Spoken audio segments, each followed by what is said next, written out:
Hello po mga kapatid.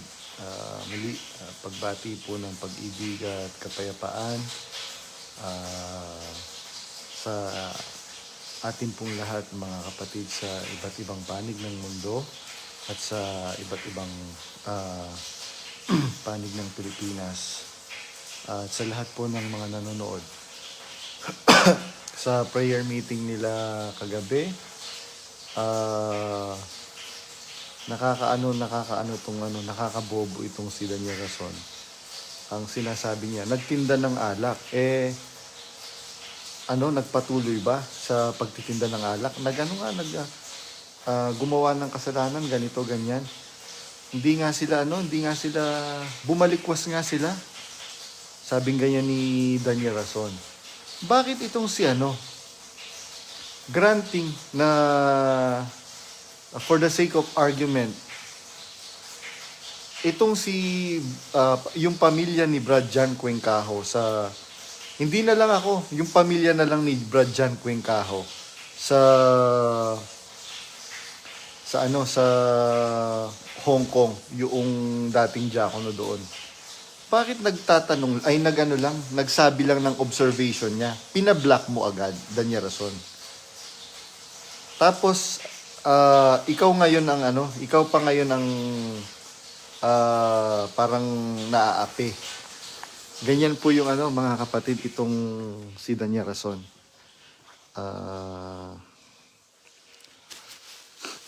Wala na talagang sense yung kanyang mga sinasabi, mga kapatid. At meron na lang masabi para bakuran niya yung mga kapatid na nakikinig sa kanya. Pero ganun pa man mga kapatid, ngulat na yung mga kapatid ngayon. Kagabi lang, anong oras ako nakatulog? 1:00 na yata dahil yung kapatid sa US na masama ang loob niya. Grabe. Ang dami kong naakay, brother, sabi niyang ganyan. Hanggang ngayon, nag-aakay pa ako. Kaya lang, parang, sa totoo lang, brother, sabi niyang ganyan. Dati, ang libangan ko, maghapon halos, yung mga video ni Brother Eli, yung piniplay ko. Ngayon, sabi niya, pinakita niya yung malaking TV niya dun sa opisina niya. Ikaw yung pinapanood ko ngayon, sabi niya ganyan. Naawa ako sa'yo, sabi niya ganyan, sa ginawa nilang pang-aapi sa'yo. Sabi ko doon sa kapatid, ganun po talaga, wag po kayo maawa sa akin. Si Kristo nga, noong pinapasan niya yung krus, umiiyak yung mga babae sa Israel. Sabi niya, mga babae, wag niyo akong tangisan. Kaya ganun lang din po mga kapatid. Wag niyo po akong kakaawaan. Dahil mas nakakaawa po sila mga kapatid. Ito pong mga kapatid po natin na bine-brainwash ni Daniel Rason. At kanina lang po mga kapatid, meron pong nag-message sa akin na kapatid.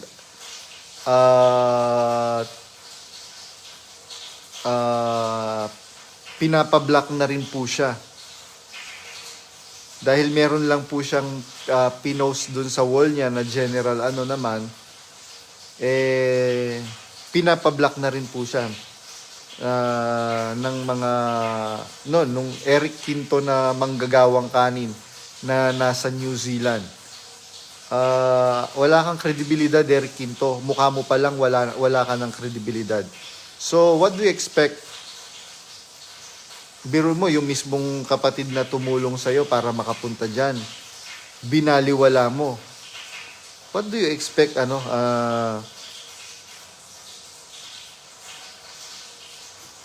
sabi ni Brother CJ Naliwanagan Jr., tama po advice ng mga kapatid, ingat po kayo sa pagkain nyo dyan. Alam mo, brother, okay lang naman po, yun nga po yung inihintay ko. Alam ko naman they will do that. And alam nyo na po kung sino yung may kasalanan pagka pagka meron pong nangyari sa akin, mga kapatid. And hindi naman po tayo takot sa kamatayan, mga kapatid. Sabi nga ng Panginoong Jesucristo, kung ako kanilang pinag-usig, ang alipin ay di lalong dakila kaysa kanyang Panginoon. Kung ako kanilang pinag-usig, kayo man ay pag-uusigin din. Kaya mga kapatid, nagpahinga lang ako ng konti dahil naglilinis po ako dito sa kitchen. At mamaya doon sa loob naman, habang nagpapahinga, di mag-live na lang muna ako para may pakinabang naman po ang buhay ko. So ayun po mga kapatid. Ang dami kasing kung noon pa Danya Rason, pinagtapat mo na at umingi ka na ng patawad sa mga kapatid, di sana walang ganyan. Tapos sasabihin mo na masama yung mga lumalabas. Paanong masama? Sino ang masama ngayon? Yung bang nananatili dyan na kababuyan ng pinaggagawa? Bakit? Hanggang ngayon, nagbababuyan sila. Tapos sasabihan mo kami na maiimpyerno kami. Wow! Sabi nga ni Sis Nikki, hello? Ang kapal naman ng pagbumukha mo, Danya Rason. At ang kapal ng pagbumuka ng mga KNP mo, kagaya niya ng manggagawang kanin mo, si Rodel Mangiliman. Hello, Rodel Mangiliman. Hindi ka ba nahihiya? Ang pinapalamon mo sa pamilya mo galing sa demonyong Danya Rason? O talagang nagdilim na rin ang iyong kaisipan? Pinagdilim na rin ng Diyos ng sanlibutang ito. Kaya ganun po mga kapatid ang masasabi ko lang po sa inyo na meron po kasing kapatid na sa akin, yun nga po, 2 oras mahigit kami. Sabi niya kasi sa akin, can I have 2 minutes of your time? So ako naman po, pinagbigyan ko naman po yung kapatid kasi very persistent siya. Nasa New York po yung kapatid. Very persistent, very eager po yung kapatid. Pinagbigyan ko, do you have 2 minutes of your time, brother? Sabi niya ganyan. Yung 2 minutes po, more than 2 hours. Pero natuwa naman po ako sa kanya dahil meron po siyang napaghingahan ng kanyang nararamdaman kasi nakita ko po yung kapatid, kaya tsinaga ko po kahit antok na po ako. Nakita ko po kung gaano po siya naapi. Umiiyak siya, sabi niya, ayaw kitang gatungan, brother, sabi niya ganyan. Pero yung nararamdaman ko, matindi, sabi niya ganyan. Tsaka hindi ko masikmura yung pinaggagawa ng mga namiminuno dyan ngayon, yung pinagpagala ni Brother Eli, binabaliwala nila. Sabing ganyan nung kapatid. At tsaka, hirap na nga yung mga kapatid, nagpapasasa sila sa pera. Sabing ganyan po nung kapatid. So, pinagtiyagaan ko po siya na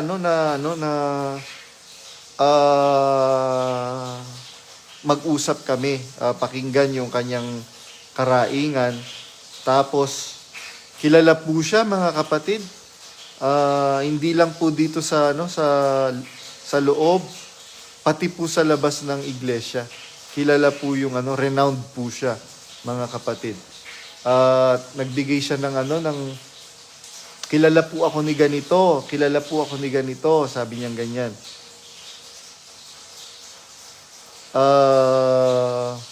Kaya ganun po mga kapatid ang nangyayari po ngayon. Paano ba ang mahirap po kasi basta-basta magsabi ng, lalo na yung mga kapatid meron pa silang iniingatan. Pero ganun pa man mga kapatid, ang sabi ko lang po, manatili po tayo doon sa aral na napakinggan natin at sinampalatayanan natin. Yun kasi yung magliligtas sa atin. Sabi po ng Panginoong Jesucristo, ako ang daan, ang katotohanan at ang buhay. walang makaparoroon sa aking Ama, liban sa akin. Wala pong ibang daan, mga kapatid, na that will lead our salvation, that will lead us to God, to God the Father. Liban sa ating pong Panginoong Jesucristo. Wala pong ibang daan. Ito pong si Daniel Rason, bobo eh. Bobo. Biruin mo, meron daw pong gitnang daan. Tanga talaga tong si Daniel Rason. Ikaw mismo, Daniel Rason, nilalabanan mo yung ano. Talagang hindi ka nanatili doon sa aral na itinuro ni Brother Eli. Hindi lang si Brother Eli ang nagturo nun. Itinuro ng mga apostol. Sabi ni San Pablo kay Timoteo, manatili ka, datapot manatili ka sa mga bagay na iyong nangatutunan at sa pinagkaroonan mo ng katunayan. Mga kapatid, dapat panatilihan po natin. Alin? Yung aral na natutunan natin kay Brother Eli. No. Mga kapatid, sinabi nga din ni Brother Eli, mga kapatid, po, pwede rin po kaming magkamali. Kaya tingnan nyo po, mga kapatid. Sabi niya, silang nangamamali sa diwa, darating sa pagkaunawa. There is a point of reckoning where we can fully understand the will of the Lord, mga kapatid. At alam niyo po, mga kapatid, noong pong namatay si kapatid na Perez, hindi naman po abruptly binago ni Brother Eli yung mga katuruan na mali na naituro ni kapatid na Perez. No. Inintay niya po mahinog ang mga kapatid. Noong po pwede niya na unti-unti na palitan yung mga aral na mali na naituro ni Brother Eli. Itinuro niya po. Ganon din po sa panahon ng Panginoong Jesucristo. Meron po munang San Juan Bautista na bridge from the Old Testament to the New Testament. Hindi po kaagad sinira yung kautusan ni Moises. Kaya nga ang sabi ni San Juan Bautista, yung dumarating sa unahan ko, hindi ako karapat dapat na magkalag ng tali ng kanyang panyapak. So, ganun po, mga kapatid. Ito pong si Daniel Rason, hindi nag-iisip. Biruin mo, pagkamatay ni Brother Eli, nag-rebrand ka. Pinalitan mo yung kulay ng logo. Pinalitan mo yung pangalan ng mga signage ng mga lokal. Kaya yung palang big no-no na sa mga kapatid. Bakit? Alam mo, Daniel Rason, tingnan mo. Kaya konti lang ang naaanib ngayon. Bakit? Mas maraming sumasampalataya kahit patay na si Brother Eli. Mas maraming naniniwala pa rin kay Brother Eli. Kasi sa pagmumukha mo lang, tingnan mo, hindi ka kontento sa mga ngipin na binigay ng Diyos sa'yo, nagpabinirs ka. Ang ganda-ganda na nga ng ngipin mo. Ay naku, siguro wala ka na mapaglagyan ng pera mo. Kaya kung ano-ano na lang ang pinaggagawa mo sa buhay, magpalundag ng motor, travel dito, travel doon. Sino ang nagbabayad? Hotel, mga lahat. Sinong nagbabayad? Mga kapatid. Ayan, may mga kapatid ako. Grupo po ito, mga kapatid ha. Grupo ng mga kapatid sa Europa. Hindi ko na lang babanggitin which part of Europe yung mga nakausap kong mga kapatid kagabi. Sabi nila, brother, matindi po yung ginagawa ngayon ng pamunuan. Biruin mo, brother, sino ang magso-shoulder ng plane ticket? Kami, mga kapatid. Tapos, pwede namang mag-rent ng decent place na matutuluyan nila, na hindi naman ganun kalaki, mako-compromise yung budget. Pero alam mo, brother, they are living a luxurious life. Ganyan din po sa Australia. Ganyan din sa sa Hong Kong nung pumunta. Kaya mga kapatid, matindi po itong ayan, si Paulina Ruiz. Sabi niya, kailangan ng organic sipilyo at mouthwash niyan, Brad JR. Organic ka pa, Danya Rason, ang baho-baho naman ng paa mo.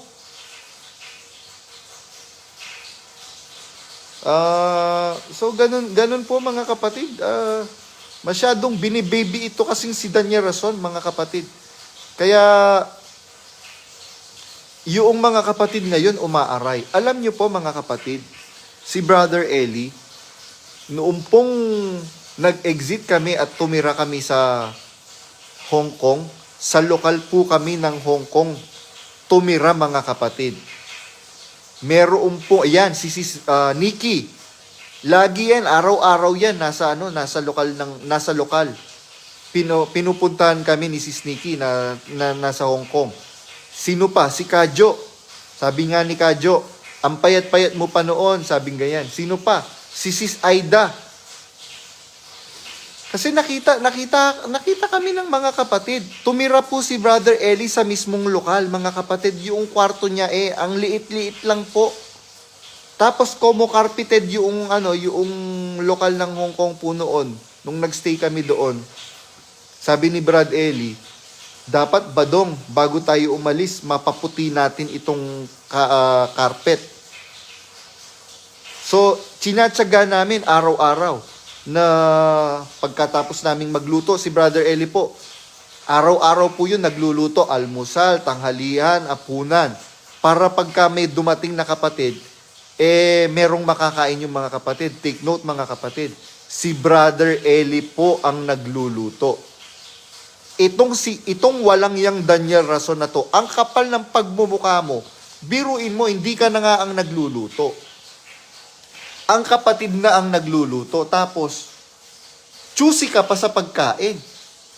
Yung mga nagluluto, dyan mga chef. Kaya alam nyo po, masyado pong demonyo itong Daniel Rason, mga kapatid. Nag-slow connection po. Nagpa-load na po ako kahapon, mga kapatid, kasi madalas po ang dito, ang brownout. Kagaya po niyan, brownout po ngayon. Buti na lang nakapag-load na po ako, nakabili na ako ng data. So, ganun pa man, going back mga kapatid. Sabi ni Apostol San Pablo, ito ang ikatlo na papariyan ako sa inyo. At hindi ako magiging pabigat sa inyo, sapagkat hindi namin inahanap ang inyo, kundi kayo, sapagkat hindi nararapat na ipagtipon ng mga anak ang kanilang mga magulang, kundi ng mga magulang ang kanilang mga anak. Kaya alam nyo po mga kapatid, itong si Daniel Rason, hindi po siya pwedeng maging leader. Bakit? A good leader must set a good example to his subordinate, to his follower. A good leader must and should be, mga kapatid, a good follower as well, a servant. Ito pong si Daniel Rason, mga kapatid, hindi po siya pinaglilingkuran siya. Daig pa siya ng hari ng Ehipto, mga kapatid. Alam niyo po noong nasa Apalit during the pandemic, during lockdown season, meron pong every Sunday kasi po mga kapatid, family day po nila.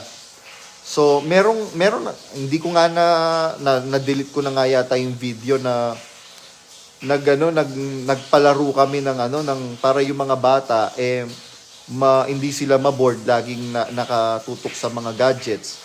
So nag-isip kami ng mga palarong Pinoy. Nandiyan na yung luksong baka, tapos ano pa ba yung iba-iba mga palarong Pinoy na na inisip namin. Na ko lang yung tsaka yung 10-20 yata yun, yung jumping rope. Tapos, Ito pa, meron pang isang instansya kasi meron po siyang toy na rubber boat, toy boat. Parang ano po, parang remote control po 'yon, mga kapatid. So, pinaano niya, pina ikot niya ng pinaikot do sa fish pond. Nung pong tumaob, ako po yung pinalusong, mga kapatid. Nakakadiri po yung fish pond na yun, mga kapatid. Tinatapunan ng mga patay na manok, tinatapunan ng kung ano-ano, mga kapatid. So, out of my faith, sige na lang. Alam ko po, sugo itong si Daniel Rason mga kapatid. So, ano pong gusto ko pong ipunto, mga kapatid? Pagkahawon ko po, mga kapatid, meron po siyang sinabi, nakalimutan ko na lang kung ano yung sinabi niya, hindi man lang siya nagpasalamat na, salamat sa Diyos, Badong. Wala man lang pong ganon. Ang dami, ano po kasi yan, mga kapatid, masyadong mataas ang pagkakilala sa sarili. Kaya tignan nyo po, mga kapatid, wala ka man pong makikitang remorse or kapakumbabaan sa kanya. Mga kapatid, wala. Kaya nga, alam nyo po, mga kapatid, kung paano nahulog si Satanas, ganyan din po yung pagkahulog ng demonyong si Daniel Rason. Masyado po siyang nagmamataas. Kaya sabi ko nga po noon, pinagtatanggol ko pa nga po si Daniel Rason, mga kapatid, na mga kapatid, huwag kayong matatakot na ipaalam kay Brad Daniel yung dapat niyang malaman upang mapangasiwaan niya ng maayos ang iglesia, ang kapatiran. Biglang kamukat-mukat mo after a week, sasabihin niya, huwag niyong sasalangsangin yung desisyon ng mga KNP ko sapagkat meron kong basbas yan. So, inaamin niya na he has a full knowledge and accountability on whichever, and whatever na desisyon gawin ng kanyang mga KNP. So, kaya alam niyo po, mga kapatid, sabi nga niya, may basbas niya. Lahat ng ginagawa at sinasabi ng mga KNP. So, ikaw mismo, Daniel Rason, umamin ka na alam mo yung katiwalian na nangyayari. Hintayin mo lang, Daniel Rason. Hintayin mo lang, naku. Bukas makalawa, merong lilitaw. Well-documented ang ilalabas nila na mga katiwalian, korupsyon dyan sa iyong iglesyang pinamumunuan ngayon. Hintayin mo lang, Daniel Rason. Ewan ko lang kung meron ka pang mukhang ihaharap. Sa bagay, talagang makapal naman ang pagmumukha mo. Kaya pagmamatigasin mo na lang talaga yung yung kademonyuhan mo.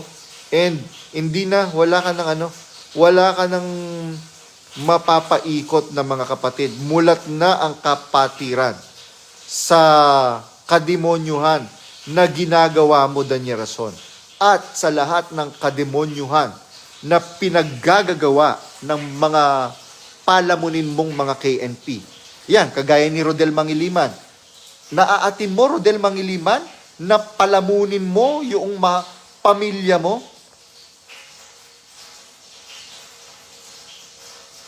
Slow connection po, pasensya na po.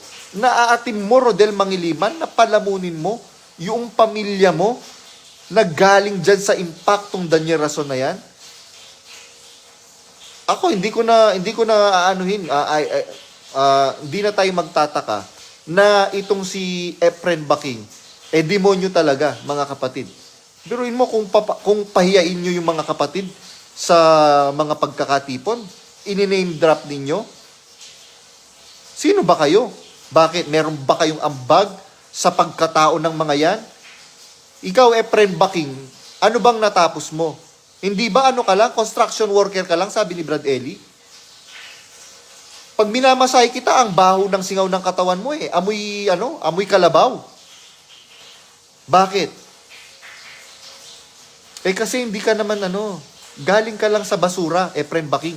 Kaya tingnan mo, pati laman ng bunganga mo, basura ang lumalabas. Masyado kayong garapal sa pera ng mga kapatid. Yung mga kapatid, hindi nila alam kung paano magsikap para merong mai-sustain sa kanilang mga pamilya.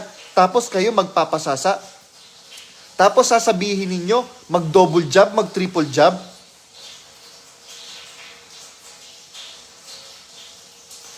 Kaya mga kapatid, magano po kayo, magsuri po kayo ngayon. Kung ito bang religion na to na sinampalatayanan natin, ito pa ba'y sa Diyos, mga kapatid? Ang ganda nga nung sinabi nung kapatid na kausap ko kagabi, sabi niya ganyan, Brother, alam ko merong mga maling na ituro si Brother Eli, pero mas marami yung mga mabubuting itinuro niya compare doon sa iba-ibang mga religion. Kaya alam niyo po, tsinaga ko talagang pakinggan yung kapatid more than 2 hours. More than 2 hours. Kaya ako ngayon, hanggang ngayon brother, sabi niya ganyan, hanggang ngayon, nang-aakay pa rin ako. Kaya lang yung inaakay ko, saan ko po dadalhin? Dadalhin ko po ba sa iba-ibang iglesia? Hindi, brother. Hindi maatim ng konsensya ko. Kaya lang nung napakinggan kita, nung magsimulang napakinggan kita, parang nagkaroon na ako ng duda. Sabi niya ganyan, oo nga, totoo pa ba itong iglesia na to? Kasi nung kay Brother Eli, walang duda na mas mabuti yung iglesia na ipinangangaral ni Brother Eli compare sa ibang iglesia. Sabi po nung kapatid na taga New York. So, yun, sabi ni Sister Paulina Ruiz, nagsasabi pa nga po sa amin na mag-loan. Biruin nyo, pinaglo-loan nyo yung mga kapatid. Ikaw ba, Daniel Rason, naglo-loan ka ba? Punyeta ka. Punyeta kang Daniel Rason ka? Yung bang mga pamilya mo, naglo-loan ba yung mga yan? Para sa gawain? Ang kapal ng pagmumukha ninyo.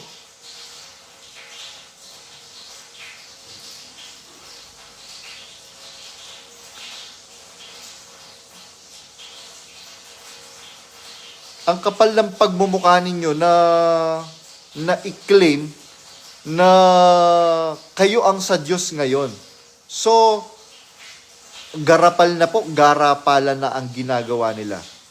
Sabi nga nung kapatid na kausap ko kagabi, from Europe, grupo po sila eh. Alam mo, brother, yung pong hindi ka po kinakanti dito. Sabi niyan ganyan. Sabi ko kasi kilala po ako niyan. Kilala po ako niyan, sabi kong ganyan. Hindi ko na lang babanggitin. Wag na tayong magbibigay ng idea. Kailangan po naming buksan yung gripo dahil nagyeyelo po yung mga water pipelines.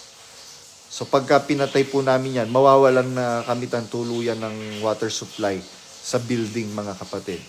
So, going back, mga kapatid, lang po tayo, magsaliksik tayo. Sabi po ng Biblia sa unang 1:4:1, mga minamahal, huwag kayong magsipaniwala sa mga espiritu, kundi inyong subukin huwag kayong magsipaniwala sa bawat espiritu, kundi inyong subukin ang mga espiritu kung sila'y sa Diyos, sapagkat maraming nagsilitaw na bulaang propeta sa sanlibutan.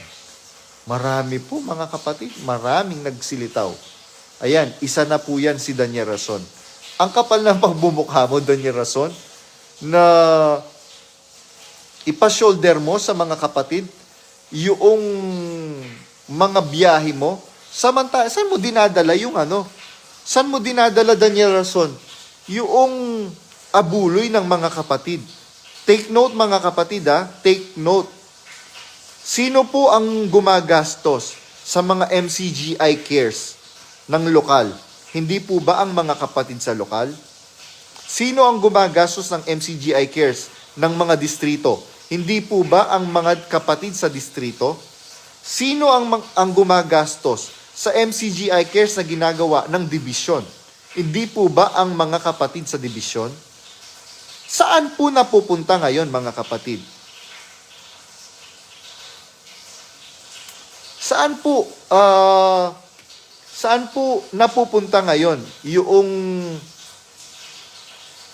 mga abuloy po natin? Meron lang po akong babasahin. Sabi ni Maximiliano Alvarado, wala namang maling naituro si Brother Eli. Lahat ng naituro niya biblikal, may basihan sa Biblia. Si Daniel naman yung opposite, kaya nga maraming matatandang kapatid ang lumaya sa MCGI. Alam mo, brother, hindi absolute yan yung sinabi mong walang naituro si Brother Eli na mali. Meron po, mga kapatid, meron din pong mga naituro na mali si Brother Eli during his time. Kasi yung pong katotohanan, hindi naman po absolute yan. Nag-e-evolve po yung katotohanan, mga kapatid. Yung katotohanan nung panahon ni Moises na bawal kumain ng baboy, bawal kumain ng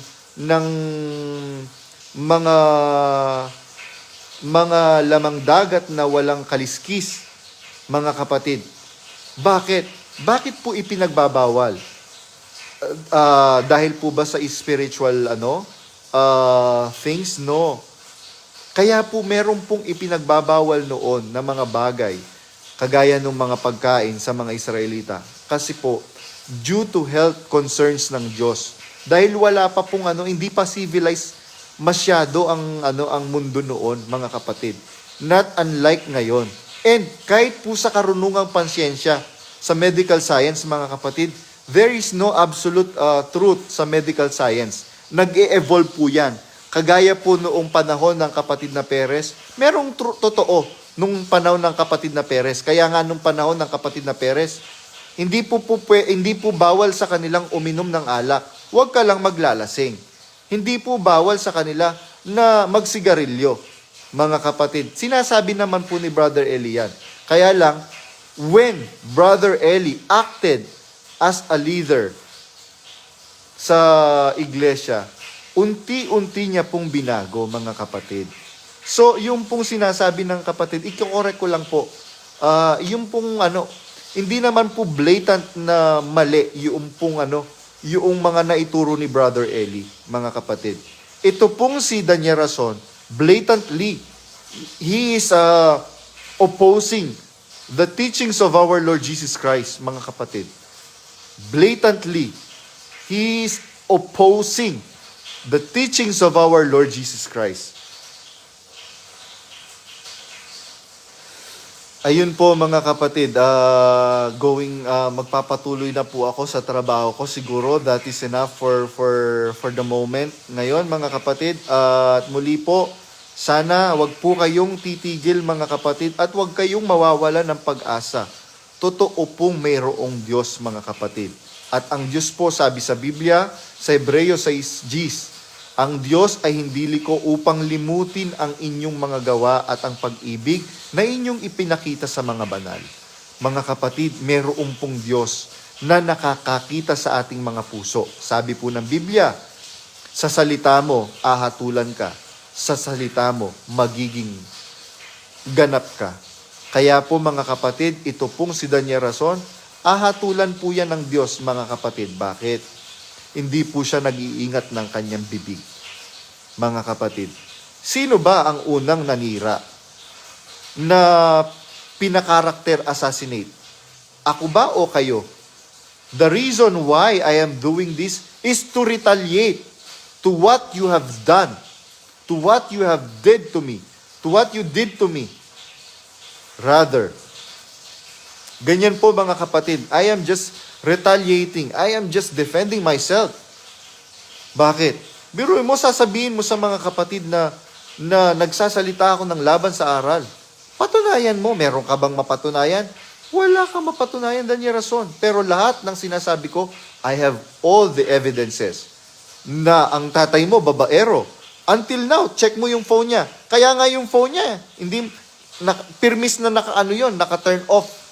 Pina-power off niya pagka hindi niya hawak. Bakit? Halatang may tinatago. Pero ganun pa man, mahal ko yon si Daddy. Kasi compare naman kay sa nanay mong demonya, mabait naman yun. Kaya siguro siya nang bababae, hindi niya maatim yung ugali ng iyong nanay. Biruin mo, nag-uusap sila, sasabihin ni Betrason, yun namang mga kapatid mo, mga demonyo. Nagulat ako noon, mga kapatid. Sinabi ni Betrason kay Daddy, yan namang mga kapatid mo, mga demonyo. Alam niyo po, sumagot si Daddy, di ikaw na, yung mga kapatid mo, mga anghel. Alam niyo po, ako noon, nung narinig ko yon sa harap ko po hindi ko na matandaan kung minamasay ko ba either of the two, or nililinisan, pinipedicure ko yung si Reyna Dowager, yung Reyna ng Kadiliman, si Betrason. So, ganun po mga kapatid. Sumikip ang dibdib ko po noon, mga kapatid, na marinig ko yung ganung usapan. Biruin mo, sasabihan mo yung mga kapatid ng kaya kayo po, Brad Ruben, demonyo po ang tingin ni Betrason sa inyo. Brad Ruben Rason. Uncle Roll, tingnan mo, hindi mo ba napapansin?